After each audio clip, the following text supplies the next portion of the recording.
আসসালামু আলাইকুম বন্ধুরা। হঠাৎ করে নানু বাসায় আসলাম। আর নানু বাসায় এসেই দেখলাম যে নানু বাসার আরমুজ গাছে অনেক আরমুজ ধরেছে। এখন আমি আর আমার পাশের বাসার এক মামা মিলে আরমুজ পারবো। চলেন আপনাদেরকে আরমুজ গাছটি দেখাইতাছি। এই যে বিশাল বড় একটি আরমুজ গাছ। এই যে ছাদে আছে এক ভদ্রলোক। আর এখন আমি ওই গাছে উঠবো। হ্যাঁ, উঠতেছে তো দেখা যায়। সবুজ সাথী এখন গাছে ওঠে আম ছাড়ার জন্য।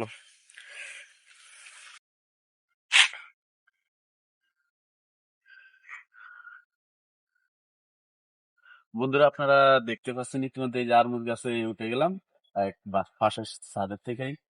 দেখা যাচ্ছে অনেক আরমুজ আছে। তার মধ্যে তাদেরকে দেখান, আরমুজ গুলা দেখান আপনি। এই যে কি সুন্দর সুন্দর। এই দিক দিয়ে তারমুজ নাই রে ধরতে গেলে। এই যে দিকটা ওরে আল্লাহ, এই যে লবণ মরিচ সব নিয়ে বসে গেলাম আমরা আরমুজ খাওয়ার জন্য। আস্তে ধীরে নাই, সাবধানে। তুই তো একেবারে নামতে নামতে এসে দিন খেলাবি, যে অবস্থা শুরু হয়েছে। আইডি ভালো আছে।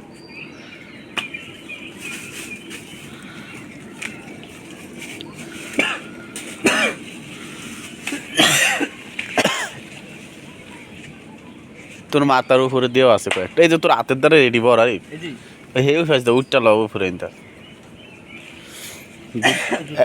হ্যাঁ, 1-2 কেজি না হইলে লাভ আছে খাইরা।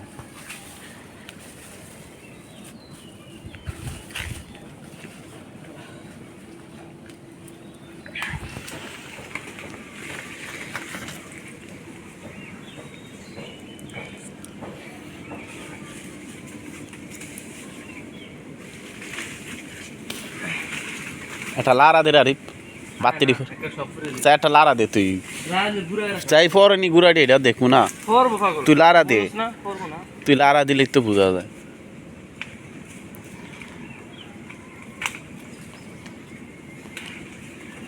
আমি ওই যে লালটি ফাই যে তুইছি হেডি এই ঘরেই ফেরা রয়েছে। হ্যাঁ রে, এই সাদার মধ্যে নেন হেডি এত স্বাদ না, আর মিষ্টিও না। বন্ধুরা আমাদের আরমুজ পাড়া ও খাওয়া শেষ।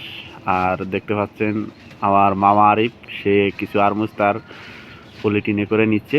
এগুলা ফেরে আমরা নেমে যাবো এখন। চলে আসেন। সে কিন্তু মনে হচ্ছে যে আরো আরমুজ কিছু পারবে। তার শ্বশুর বাড়ি আছে তো, শ্বশুর বাড়িতে নিব কিছু, আবার তার নিজা বাসায় নিব কিছু।